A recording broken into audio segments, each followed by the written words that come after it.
In Luke's Gospel, chapter 18, Jesus told a story about a group of people that has perpetually existed. A group of people who looked to themselves, who looked at themselves, saw what they liked, and used that to look down upon other people. This is what he says in Luke chapter 18. He also told this parable to some who trusted in themselves that they were righteous and treated others with contempt. Two men went up to the temple to pray, one a Pharisee and the other a tax collector.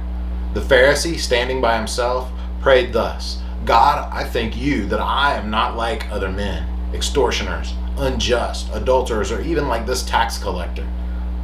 I fast twice a week. I give tithes of all I get. But the tax collector, standing far off, would not even lift his eyes to heaven, but beat his breast, saying, God, be merciful to me, a sinner. And then Jesus goes on and he says this: I tell you, this man went down to his house justified rather than the other. For everyone who exalts himself will be humbled, but the one who humbles himself will be exalted. Have you ever been treated with contempt?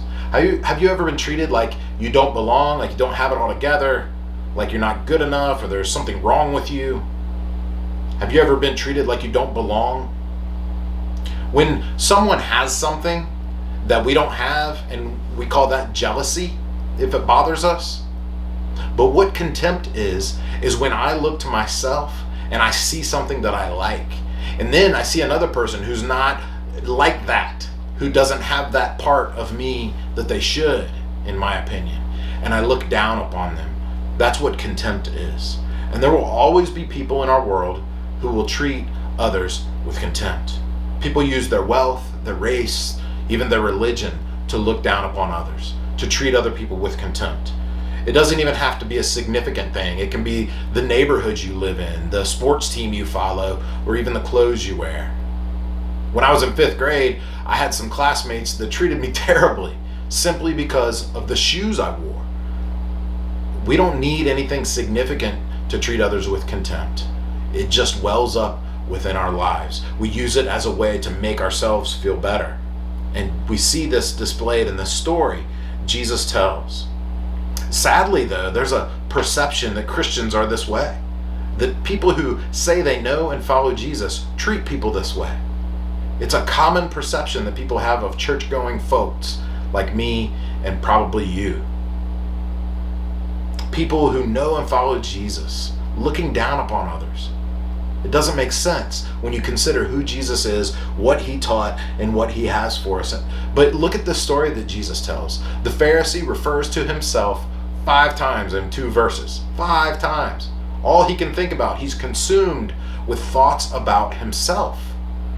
And because of this, he looks down on other people with contempt, especially people who don't have it all together, like the tax collector in the story. But when the tax collector comes close to worship, he can't even bring himself to look up. He humbles himself before God and pleads for God's mercy. So Jesus tells this story for a couple of different reasons. First of all, he tells it as a rebuke to others who would treat people with contempt. And he does this so that you and I know that he doesn't look upon us with contempt. If anyone has the right standing to look down upon another person, it would be Jesus. But what does he do? He humbles himself. And he identifies with people like us. He doesn't look upon us with contempt, but with love and grace and generosity. And so Jesus shows us with this example of the tax collector that when we look to him instead of ourselves, when we look to him instead of at other people, it'll bring in us, it'll create in us a kind of humility, a humility that will not allow us to look upon other people contemptuously. A sure sign that you or I don't know Jesus is that we treat people with contempt for some reason that we find within ourselves. When we consider who we are in light of who he is, there's no grounds for us to do that, to live that way. And so here's a simple test that we can do. Think about another person that believes differently than you, that looks differently than you, that lives differently than you. Maybe you think about a person of a particular political persuasion. somebody who's very different than you. And when feelings of contempt well up within your heart, when feelings of contempt enter your mind, you know there's a problem. And the only way to deal with that problem is to take those thoughts and to take those feelings and run to the foot of the cross of Christ, to consider who Jesus is in all of his holiness and love and generosity and mercy and goodness. Jesus himself was treated with contempt.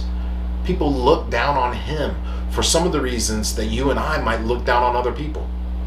They hated him, and they hated him so much that they killed him. But what did God do? God vindicated him by raising him from the dead. He doesn't look upon us with contempt now either, but with mercy. Jesus took contempt upon himself so that he could display mercy. And when we have a proper understanding of who God is for us in Jesus Christ, it will create humility within us. We'll respond humbly, and we'll realize there is not a soul on earth that we have a right to look down upon. When we rightly consider all of God's forgiveness of our sins, when we rightly consider God's patience with all of our rebellion and all of our faults, when we consider God's love, God's mercy, God's goodness, God's grace, we become so preoccupied with the wonderful qualities of his character, for who he is for us in Jesus Christ. We become so enamored with this that we're consumed with worship. We're brought to humility. And then as a result of this, there's no place for contempt.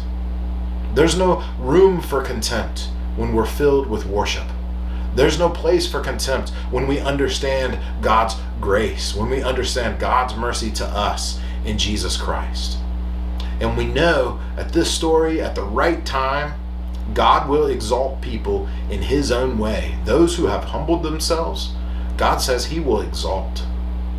Jesus draws our attention here to something else as well.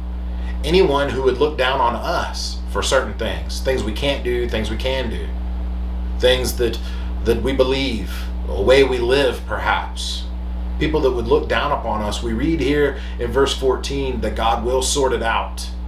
There will be a time when he will set things to rights. His judgment will come to bear on each and every one of us, and we will be held to his standard, not our own.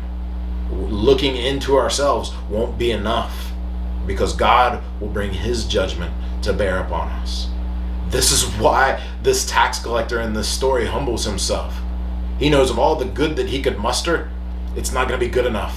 Of all the good things he could accomplish, it's not going to be enough because of God's character, because of God's holiness, because of God's generosity to him. And we are in a similar position. We need to humble ourselves. And that brings us to the question that I'll wrap up with. Who are you in this story? Who are you? Are you the Pharisee looking to yourself and finding qualities, finding things that you like and then using them to look down upon other people? Are you boasting in your morality or your spirituality? Are you boasting in your social standing or the stuff you have or the shoes you wear? If you are, this message is a warning, because God will humble those who exalt themselves. Maybe you're the tax collector though, and your life is a wreck. Maybe it's not a wreck. Maybe you just can't quite keep it together. There's problems. You've got issues just like we all do. Maybe you're like this tax collector and you need to just simply set your eyes upon Christ. And he'll work humility in your life. He'll give you this mercy that we see the tax collector cry out for. Considering God's nature, God's character rightly brings us to a realization that we're in a desperate state of need before God. We need his grace. We need his mercy, his patience, and his forgiveness.